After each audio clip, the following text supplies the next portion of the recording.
Mass Effect Andromeda gave me a very interesting idea for a game if they were supposed to go through with their plans to do the online mode. So basically, what would happen is that you're playing Mass Effect Andromeda or any game whatsoever, and you're going to go through the regular single player storyline.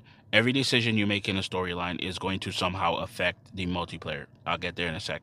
But what's going to happen here is that when the game first released, hopefully in good condition, all gonna play. Everybody's gonna keep doing their thing, and once it hits a certain threshold of players that beat the game, then it'll start to download the online portion of it.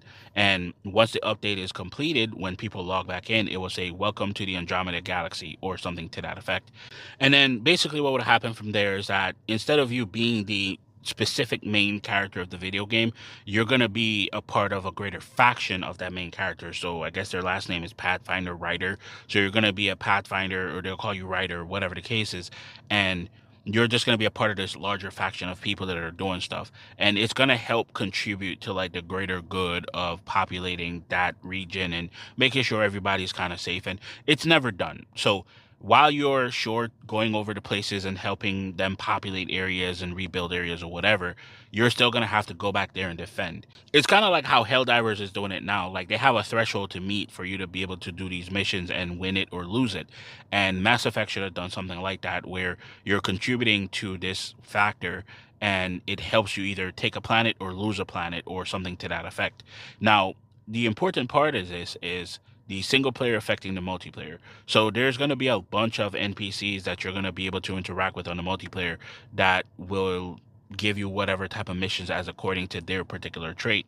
And what will happen is that whatever decisions you made on the single player will either allow you or disconnect you from being able to get those missions from those NPCs because you either betrayed them or lost them or something to that effect. And realistically, because of how the story is laid out, you will not be able to gain all access to all the NPCs because you're gonna lose some no matter what, which would kind of make players have to team up with other players that actually have access to these characters so they can do the missions and stuff like that.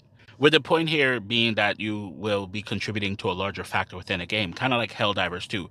I don't want anybody to feel like they're just replaying harder missions on higher difficulty with better equipment.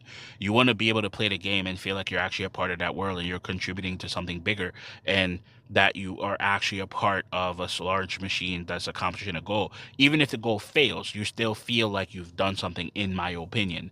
But that's what I had to say for now. I hope whoever listens had a good time. And you know what? Tell me what game you would love to have done this, because there's so much out there and I probably missed some game that's actually doing this. But till next time, peace.